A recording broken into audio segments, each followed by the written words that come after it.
मौजूद हैं। अब इस दौरान जो है तैयब बलोच से जो गुफ्तगू थी, जो इंटरव्यू था, उस दौरान कुछ दो चार बातें मैंने ऐसी सवालात पूछे जो अदील सरफराज उसमें मरकजी किरदार है। वो इस तरीके से मरकजी किरदार इस तरीके से है कि एक वाक़या हुआ था सुप्रीम कोर्ट के कमरा अदालत नंबर 3 में। वहाँ पर इमरान खान मौजूद थे, तैयब बलोच का एक इंटरेक्शन हुआ था, उसको रिपोर्ट किया था अदील सरफराज ने। और मेरे साथ इंटरव्यू में तैयब बलोच ने यह दावा किया कि मतीउल्लाह जान और अदील सरफराज इन्होंने उस वाक़े को मैनिपुलेट किया है, ऐसा नहीं हुआ था। जो तैयब बलोच ने कहा वो मैं आपको पहले सुनवा देता हूँ, फिर अदील सरफराज से पूछेंगे कि इस इल्ज़ाम का इनके पास क्या जवाब है। और दूसरा, उन्होंने इल्ज़ाम अदील सरफराज पर लगाया कि वो जो शाहरुख जतोई वाला वाक़या था, सुप्रीम कोर्ट ऑफ पाकिस्तान से जब एक्विटल हुआ शाहजेब मर्डर केस में, आपको याद है कि ये वो केस था जिसने पाकिस्तान के दरो दीवार को एक मरतबा हिला दिया था, एक सोशल फैब्रिक को शेक किया था।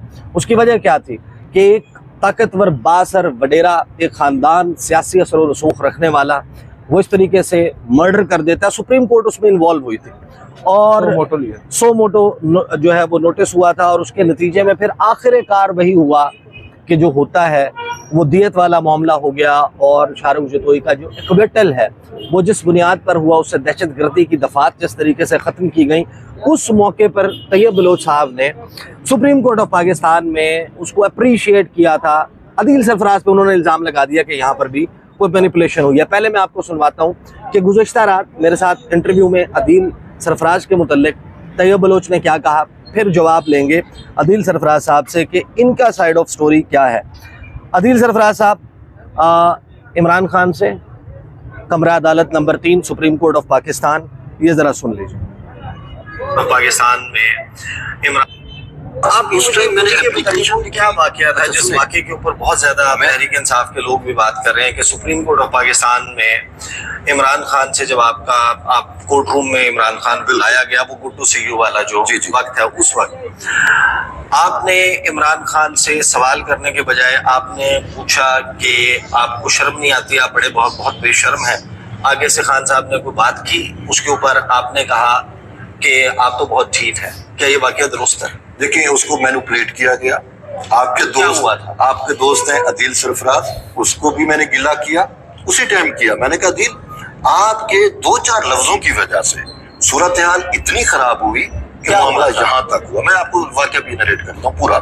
और मतीउल्लाह जान भी उस टाइम उसने ये लाइन दी थी, पर वो मैं छोड़ता हूँ। आज मती और अदील कहाँ पे हैं या किस उसके, वो भी आपके सामने है। ढाबे पे कहवा पी रहे हैं जी, आप कहाँ पे हैं? आप ढाबे पे कहवा पी रहे हैं। लेकिन उन्होंने तो कहा कि भाई ऐसे बात नहीं थी, मेरा इमरान खान से मुकालमा ये नहीं हुआ था, अदील सरफराज ने इसको मैनिपुलेट किया। सर देखें, पहले तो आपका बहुत बहुत शुक्रिया। और आपने भी बात की इस वीडियो के अंदर, तैयब बलोच साहब फरमा रहे हैं कि मैं आपका बड़ा अच्छा दोस्त हूँ। लोगों को पता होना चाहिए कि मैं आपका शागिर्द भी हूँ। तो हम आपसे सीखते भी हैं बहुत सारी चीज़ें, हमने अल्फाज का चुनाव भी आपसे सीखा है। यहाँ पर तैयब बलोच साहब फरमा रहे हैं और अपनी ही बात को कंट्राडिक्ट भी कर रहे हैं। एक जाने वो फरमा रहे हैं कि वो, अगर मैं पूरा क्लिप, क्योंकि लोगों ने देखा था इसलिए मैंने वो 3-4 मिनट की गुफ्तगू है जिसमें उन्होंने बाद में कहा कि हाँ मैंने कहा कि आप बहुत ढीठ हैं। देखिए, बलोच साहब हमारे बड़े अच्छे दोस्त, लेकिन आपने मैनिपुलेट क्या किया? उस दिन हुआ क्या था कमरा अदालत में? सर देखिए, जैसा कि बैकग्राउंड अब नाज़रीन को पता है, अब्दुल रज़ाक शर कत्ल केस था। इमरान खान साहब आए थे वहाँ पर, ख्वाजा आरिस उनके वकील थे, काफ़ी रकम पेल हुई थी, बहुत कुछ रिपोर्ट हुआ था उस रोज़। इमरान खान साहब जब कमरा अदालत में मौजूद थे, उस वक्त जजेस साहिबान नहीं पहुंचे थे। तो हम साफ़ी, आपको मालूम है, हमें जब ऐसी शख्सियत को मिल जाए तो हम कोशिश करते हैं उनसे बातचीत करने की। और उसी मुलाकात में इमरान खान साहब से सवाल जवाब में मैंने काजी फायद ईसा साहब जो उस वक्त चीफ जस्टिस बनने वाले थे, उनके हवाले से पूछा, आपने रेफरेंस फाइल किया था? तो उन्होंने कहा कि हमने नहीं किया था, उन्होंने किया था। तो उसी सिलसिले पे वहाँ पर अभी सवाल जवाब हो रहे थे, मती भाई भी साथ मौजूद थे। अचानक हमारे अकब में खड़े थे बलोच साहब, तैयब बलोच साहब। उन्होंने एक ऊंची आवाज़ में बेसिकली आवाज़ लगाई। उन्होंने कहा कि खान साहब, आपने फलां यू टर्न लिया, फलां यू टर्न लिया, आपको कभी कोई शर्म आई है? अब उन्होंने एग्जैक्टली ये लफ्ज़ इस्तेमाल किया था कि आपको शर्म आती है या आई है। और मैंने जो अपना विलाग किया था उसमें मैंने इसको थोड़ा टोन डाउन करके बयान किया था। मैंने कहा था, तैयब बलोच ने कहा कि आपको शर्मिंदगी हुई है कभी? मैंने अपनी तरफ से वहां पर भी एग्जैक्टली उसको नहीं बयान किया। और तैयब बलोच साहब यहाँ पर कह रहे हैं कि मैं मैनिपुलेट कर रहा हूँ, और उसके बाद अभी ये कह रहे हैं कि अब मैनिपुलेशन का आप यहाँ पर अंदाजा लगाइए। ये कह रहे हैं कि इमरान खान साहब ने कहा कि नहीं मुझे शर्म नहीं आती, फिर मैंने कहा आप बड़े ढीठ हैं। इमरान खान साहब तक जहाँ तक मेरी अंडरस्टैंडिंग है उनकी आवाज़ ही नहीं गई, और अगर आवाज़ गई भी है तो उन्होंने उनकी आवाज़ को सुना कर दिया। और दूसरी बात, इन्होंने जो पहला कमेंट किया कि खान साहब आपको कभी शर्म नहीं आई, अभी ये कमेंट खत्म नहीं हुआ था साहब का कि इन्होंने साथ ही कह दिया कि आप तो बड़े ढीठ हैं। और उस पर ये शायद इनके चेहरे पर एक बड़ी मानी खेज सी मुस्कुराहट आई थी। हमसे जो हम वहाँ पर मौजूद साफी या कमरा अदालत में मौजूद दीगर लोग थे, गालिबन जो मौजूदा हुकूमत के लोग थे, उनसे शायद ये दाद वसूल करने के लिए उन्होंने ये बात की। और उसी वक्त हमारे साथ थे मतीउल्लाह जान साहब, उन्होंने इनका बाजू पकड़ लिया तैयब का। उन्होंने कहा तैयब साइड पर ले, उन्होंने कहा तैयब बलोच यार आप जर्नलिस्ट हैं, आप कोर्ट रिपोर्टर हैं और आप इस वक्त सदर भी हैं सुप्रीम कोर्ट प्रेस एसोसिएशन के, तो आपको ये जेब नहीं देता, एक सहाफ़ी को ये जेब नहीं देता कि इस तरह की तज़हीक आमेज़ गुफ्तगू करे। अव्वल तो कमरा अदालत में, और दूसरा एक साबिक वज़ीर आज़म से, चाहे कोई भी शख्स हो, आप उसको इस तरह उसकी इंसल्ट नहीं कर सकते। सवाल करना है आप सवाल करें बिल्कुल जो। और ये बात अगर मतीउल्लाह जान साहब कह रहे हैं तो आप अंदाजा लगा लें उनसे ज्यादा सख्त सवाल कौन करता है पाकिस्तान में। आप ये बात तो पीटीआई वाले भी अप्रिशिएट करेंगे कि वो इमरान खान हो, वो नवाज शरीफ हो, वो जरदारी हो, उनके हत्थे तो जो चढ़ा उन्होंने उससे सवाल किया। बिल्कुल ऐसा। अब वो शख्स भी अगर ये कहने पर मजबूर हो रहा है, और वो एक हमारे दोस्त हैं तैयब बलोच साहब, उनको ये बता रहा है कि भाई आपका ये सवाल दुरुस्त नहीं है, ये लबो लहजा दुरुस्त नहीं है, काइंडली इस पर गौर करें, और यहाँ पर खड़े होकर बजाय इसके कि वो अपनी इस्लाह करें। देखिए मैं तो एक जूनियर सा रिपोर्टर हूँ, एक नालायक सा रिपोर्टर हूँ। मतीउल्लाह जान साहब को तो हम सब सनद मानते हैं ना अदालती रिपोर्टिंग में, 25 साल हो गए उन्हें कोर्ट रिपोर्टिंग करते हुए। अगर वो आपको बता रहा है तो उनकी जगह अगर मैं होता कम से कम, तो मैं कम से कम अपनी इस गलती को दुरुस्त करता, उसी वक्त अपने उन अल्फाज को वापस लेता और इमरान खान साहब के सामने इस बात का इजहार भी करता और अपना सवाल दोबारा से रीइटरेट करके उनके सामने रखता। लेकिन उन्होंने, उनका अपना ज़र्फ, उन्होंने ऐसा नहीं किया। कम से कम उसके बाद तो सीख लेता, उसके बाद तो मैं कम से कम ये काम ना करता जो आज कर रहा हूँ। और जो उनके साथ हुआ है मैं उसको जस्टिफाई कभी नहीं करूंगा। मैंने तो उल्टा उसके ऊपर गालियां खाई हैं, उनके हक में ट्वीट करके, उनकी मजम्मत करके, उन पर तशद्दुद की। तो अब मैनिपुलेशन आप अंदाजा लगा लें, आपके नाज़रीन अंदाजा लगा लें। ये जो वाकया हुआ था, कोई तारीख आपके जहन में है, याद है आपको कि ये कब का है? सर ये आपके यूट्यूब पर अवेलेबल है? जी जी बिल्कुल। आज बल्कि जब सुबह मुझे मालूम पड़ा जी कि साहब ने ये सब बातें कही हैं, तो मुझे तकरीबन आधा घंटा लगा स्क्रॉल डाउन करते। मैं इतना वो टेक्निकली साउंड नहीं हूँ, तो मुझे बाकायदा तौर पर जाकर चेक करना पड़ा, और जाके मैंने वीडियो निकाल ली। वो वीडियो मैं आपके साथ शेयर जरूर कर दूंगा। हाँ, मेरे साथ शेयर करने के साथ साथ आप 2023 जुलाई की है। अच्छा, जुलाई 2023। तो आप उसके ऊपर अपनी एक ओपनिंग दे के लोगों के लिए भी वो वीडियो जो है वो अपने चैनल के ऊपर शेयर करें। मैं I'll also, मुझे लगता है इन कमेंट्स, ताकि वो सामने। अच्छा, जाहिर है कि उन्होंने एक चीज और भी इसमें सॉरी मैं ऐड करना चाहूंगा, क्योंकि वो नाज़रीन जब देखेंगे उस वीडियो का जो थंबनेल था ना, तैयब बलोच साहब ने उस वक्त मुझे उस थंबनेल पे मुझसे शिकवा किया था, उस कंटेंट पे शिकवा नहीं किया था। वो क्या था जी? वो उस वक्त मुझे लगा था, जब मैंने थंबनेल ये अपलोड किया था, मुझे लगा था कि शायद मैंने ज़्यादती कर दी, मुझे ये नहीं कहना चाहिए था। मैंने ये कहा था कि एक नाम नेहात साफी की इमरान खान साहब से बदतमीजी, तो वो इन्हें बात अच्छी नहीं लगी। लेकिन अब मुझे तैयब बलोच साहब ने एक मतलब फिर गलत साबित कर दी है, और शायद मेरा वो थंबनेल दुरुस्त था। क्या आपने दुरुस्त बात की कि नाम सर देखिए एक नाम बहरहाल अब जो उनके साथ अच्छा ठीक है, वो वैसे भी आपसे मतीउल्लाह जान से शिकवा कुना है कि आप लोग जो है वो जातियात पर उतर आते हैं।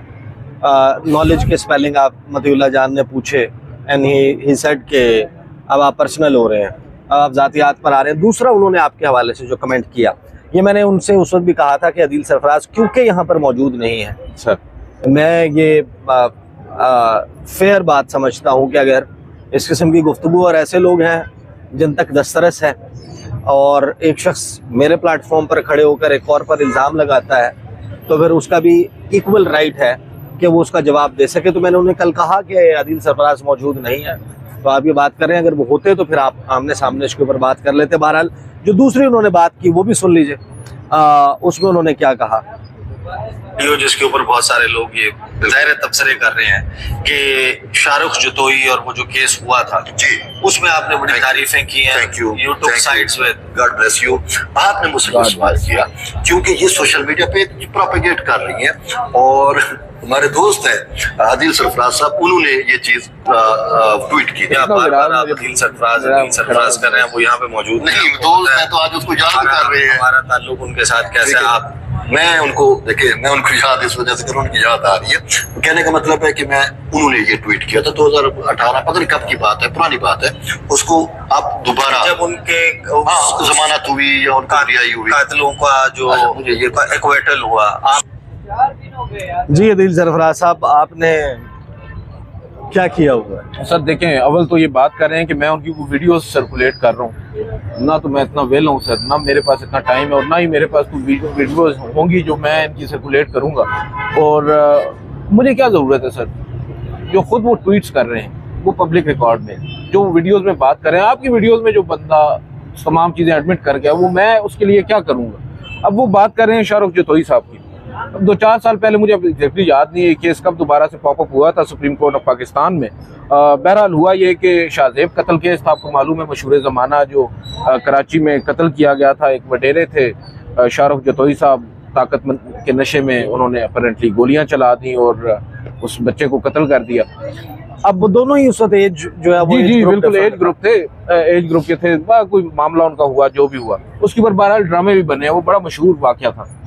अब हुआ ये कि उस बच्चे को सजा भी हो गई, और आपको याद है एक दफ़ा इसी बच्चे को जब जेल में ये था तो साकिब निसार गए और उन्होंने देखा कि उसको बड़े प्रोटोकॉल पर रखा हुआ है, टेलीविजन है, बेहतरीन सहूलियात है, तो उसके ऊपर एक बड़ा वीडियो वायरल हुई थी। बिल्कुल, और उस वक्त भी मुझे याद पड़ रहा है, हमारे दोस्त ने तईब बलोच साहब, इनको बड़ा बुरा लगा था साकिब निसार साहब ने जो किया था। लेकिन बहरहाल मूविंग फॉरवर्ड, अब ये जो बात कर रहे हैं उस ट्वीट का, अब देखें सर, एक्विटल होता है, बड़ा अहम केस था और हम चैनल्स के लिए रिपोर्ट कर रहे थे, अपने अपने चैनल्स के लिए बाहर निकल रहे थे। लतीफ़ खान खोसा, सरदार लतीफ़ खान खोसा जो आज PTI में है, वो वकील थे। जब वो केस जीत कर बाहर निकले और उनको रिहाई मिल गई, दफात बेसिकली दहशतगर्दी, तो उन्होंने जाके मुबारकबाद दी। वो अब बाहर आए और बाहर आकर गुफ्तगू हो रही, ठीक है, हम उनके शॉर्ट्स ले रहे हैं। अब वो हम शॉर्ट्स ले रहे हैं तो ये बलोच साहब उन शॉर्ट्स में बजाय इसके कि वो कैमरों के पीछे खड़े होते, वो कैमरों के सामने खड़े हो गए, जो लतीफ़ खोसा थे उनके। तो मैंने ज़रा तफन्नुन, वैसे मैंने कैमरा ऑन किया हुआ था, मैंने कहा बलोच साहब, सराइकी में जो थोड़ी बहुत मुझे आती है, आपको पता है मैं भी कुछ अरसा निकाल के आया हूँ, तो मैं कहा बलोच साहब तो सब मुबारक नहीं देती। तो बलोच साहब, मुझे ये लगा था कि इस बात पे ऑफेंड होंगे, मैं तो उन्हें तंग कर रहा था, तो उन्होंने कहा कि जी बिल्कुल मैं मुबारक देता हूँ, हक और सच की फतह हुई है। और टेक्निकली जो बात है वो तो चलें ठीक है, दफात लगी, वो हट गई, लेकिन जिस तरह वो प्रोटोकॉल वो जाहिर है कि क्योंकि इल्जाम आप पर आ रहा था। Now coming to a close of this discussion, जाहिर है कि ये जो कुछ भी हुआ, इस पे बुनियादी तौर पर जो सवालात मौजूद हैं, मैंने बहुत सारे लोगों की वीडियोस और मैंने तस्करा भी किया कि जिन लोगों ने इसके ऊपर मजम्मत की, सहाफ़ियों ने, और बेसिकली उस मजम्मत के हवाले से इक्वेट किया अपनी वीडियोस में। मंसूर अली खान साहब ने भी किया। मैं हैरान था इस बात पर, मैंने इसको मेंशन भी किया पहले भी एक वीडियो में। उन्होंने कहा कि मंसूर अली खान जो है वो सबको तनकीद का निशाना बनाते हैं अक्रॉस द बोर्ड। उन्होंने बेसिकली इक्वेट किया था कि PTI के पास तो वो हाई मॉरल ग्राउंड नहीं है, उनके वो जो शायान अली है लंदन में, वो इस तरह नून लीग की लीडरशिप को करता है, या बेल्जियम में कोई खातून है वो कुछ ऐसा करती हैं, या फला मौके पर PTI के वर्कर्स। लेकिन PTI के वर्कर का कोड ऑफ कंडक्ट और एक जर्नलिस्ट का एक एथिकल जर्नलिज्म में code of conduct, they can not be put just opposed. उनको एक दूसरे के सामने रख के इक्वेट नहीं किया जा सकता। एक सियासी वर्कर बहरहाल एक सियासी वर्कर है, उसके जज्बात मुख्तलिफ हैं, और एक सहाफ़ी, उसके लिए ज़बान, बयान, उसलूब, पैराया, तरीक, ये सब कुछ बड़ा अहम है। मुझे तो ये लगता है, जहाँ से मैं देख रहा हूँ, मंसूर अली खान साहब ने बड़ी बारीक वारदात डाली, और उन्होंने तो ये बलोच साहब, आई वुडंट से दैट, सियासतदानों के साथ लखड़ा, मे बी, हाँ, कि उनको सियासतदान बना दिया। बहरहाल ये ज़ाहिर है कि कज़िया अब तकरीबन, क्योंकि बलोच जो बैरिस्टर गौहर साहब हैं, उन्होंने कोई इस मामले की तस्वीर की कोशिश की है, माजरत भी कर ली है और कोई गले भी लगा लिया है, तो ये हो गया। अलबत्ता मेरा ख्याल था कि ये इम्पोर्टेंट है और मेरे लिए हैरान कुन भी है कि एक वीडियो जिसके ऊपर 1300-1400 कमेंट्स और फिर बेबहा लोगों के व्हाट्सएप के ऊपर मैसेजेस, ये आपने क्या किया और क्यों किया। बाहर it was important, a story, उसमें हिज साइड ऑफ स्टोरी वो आनी थी, वो सामने रखी। और मेरा नहीं ख्याल कि किसी भी और शख्स ने तैयब बलोच के इंटरव्यू में वो सवालात किए जो सवालात सोशल मीडिया पर उठाए जा रहे थे। उनका अहम तरीन दिन पर सुप्रीम कोर्ट छोड़कर अडियाला जेल के बाहर मौजूद होना, क्यों कर जरूरी था, क्यों हुआ, बोल के दीगर रिपोर्टर को किसी और रिपोर्टर की असाइनमेंट क्यों नहीं लगी, सुप्रीम कोर्ट से ये क्यों गए, फिर एक प्रोफेशनल जर्नलिस्ट के तौर पर क्या उनके अल्फाज ये मुनासिब थे। इन तमाम मामलात के ऊपर दायरे की बात हुई। अब तक के लिए इतना ही। मुझे और अदील सरफराज को इजाज़त दीजिए, और अदील सरफराज जो है वो अपने चैनल पर, वो फिर मैं कहूँगा इनसे कि वो वीडियो ज़रूर एक मरतबा सामने रखें। अब तक के लिए इतना ही, इजाज़त दीजिए, अल्लाह हाफ़िज़।